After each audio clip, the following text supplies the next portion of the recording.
Vamos falar um pouquinho aqui sobre a parte introdutória dos solos, começando aqui pelo conceito de solo. O solo, sob o ponto de vista agrícola, ele é um sistema trifásico composto por ar, água, material mineral e orgânico. Os objetivos do solo, sob o ponto de vista agrícola, fornecer água, oxigênio, nutrientes e sustentação mecânica aos vegetais. Qual a composição do solo? Basicamente existem três fases que compõem o solo: a fase líquida, a fase gasosa e a fase sólida. A fase líquida é a água do solo, ou seja, é a solução do solo, que é composta por água mais nutrientes. Então esse termo, solução do solo, nada mais é do que a água mais nutrientes. Por que é um conceito importante? Porque as plantas elas só conseguem absorver os nutrientes que estão na solução do solo, ou seja, que estão dissolvidos em água. Existe a fase gasosa, que compreende o ar do solo, a fase sólida, que compreende os materiais minerais e a matéria orgânica. Lembrando que a matéria orgânica são os restos animais e ou vegetais, mais os micro-organismos que habitam ali o solo. Na fase sólida existem poros, onde abriga o ar do solo, que são chamados macroporos, e a água do solo, microporos. Os macroporos, quando somado com os microporos, formam a porosidade total do solo. As plantas elas absorvem dois tipos de nutrientes, basicamente os macronutrientes e os micronutrientes. O que são macronutrientes? São nutrientes que as plantas absorvem em maior quantidade. Exemplo: carbono, oxigênio, hidrogênio, nitrogênio, fósforo, potássio, cálcio, magnésio e enxofre. Sendo que carbono, oxigênio e hidrogênio são retirados do ar e da água. O restante são retirados do solo sob condições naturais. E existem também os micronutrientes. O que são os micronutrientes? São os nutrientes retirados, absorvidos em menor quantidade pelas plantas. Porém, não existe um nutriente mais importante do que o outro. Tanto os macronutrientes quanto os micronutrientes são importantes para as plantas. Um conceito importante quando a gente estuda a formação do solo é o intemperismo. E o que é isso? É o conjunto de reações físicas, químicas e biológicas responsáveis pela desagregação das rochas, ou seja, pela quebra, fragmentação das rochas.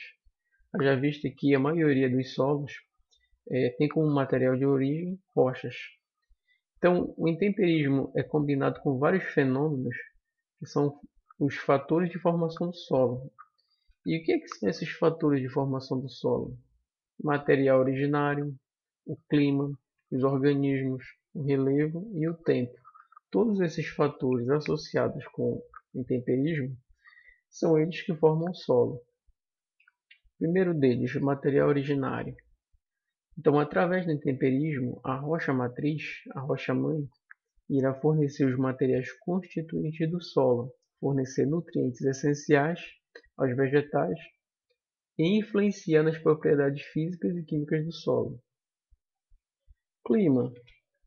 As reações químicas que promovem as transformações entre material de origem e solo só ocorrem na presença de água. A temperatura também é um fator importante do clima, tem o efeito de regular a velocidade com que as reações químicas ocorrem no solo ou no material de origem. Então aqui mostrando nessa imagem o efeito da chuva sobre o material de origem, causando aí, com o passar do tempo, a desagregação das rochas. Organismos. Como é que eles atuam na formação do solo? Através da penetração de raízes nas fendas das rochas, causando desagregação. Também pela adição da matéria orgânica, que sofre decomposição pelos micro-organismos e promovendo a ciclagem de nutrientes. A gente sabe que no processo de decomposição da matéria orgânica, ela libera ácidos úmicos e fúlvicos, que promovem, por sua vez, ajuda a quebrar essas rochas. Relevo. Dentro de um determinado local, o relevo influencia na profundidade do solo, espessura dos horizontes, drenagem, cor e temperatura.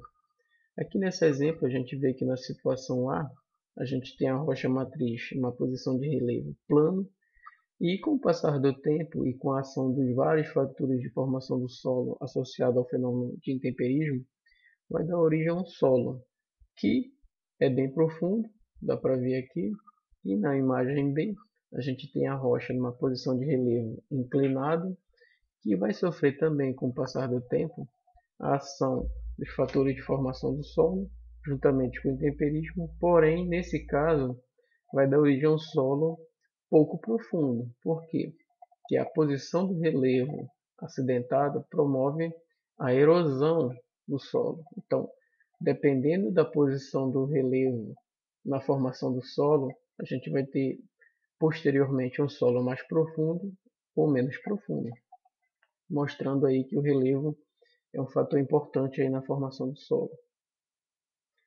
Aqui só mostrando que dependendo do relevo, a gente pode ter vários tipos de solos, latossolos, pentossolos, agissolos coesos.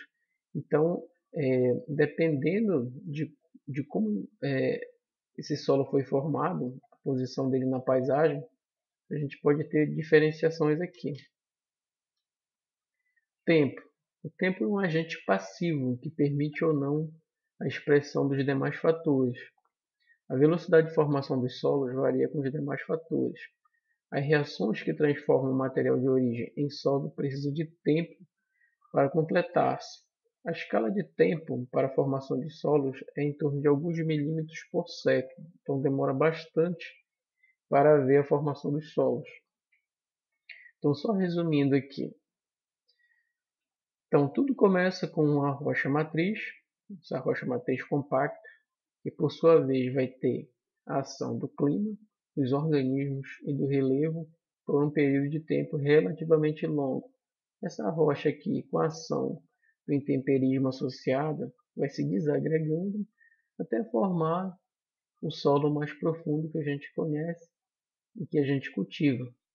Então existe um processo aqui bem demorado, mostrando a formação do solo. Aqui de novo, rocha matriz que dá origem ao solo, sofrendo a ação dos fatores de formação do solo. Então, um processo de tempo bem demorado, vai formando as primeiras camadas de solo agricultável aqui e, consequentemente, as primeiras plantas cultivadas. Aqui de novo, os horizontes do solo que são formados através dos fatores de formação. Então, com o processo de formação do solo, ele acaba apresentando horizontes, que são essas linhas mais ou menos horizontais aqui, de várias cores. Então, passa de uma cor mais escura, em função da decomposição da matéria orgânica, até cores mais claras. Essas cores mais claras indicam pouca ou nenhuma matéria orgânica e presença de argila. Essas partes mais fragmentadas são fragmentos de rochas provenientes da rocha matriz. Obrigado.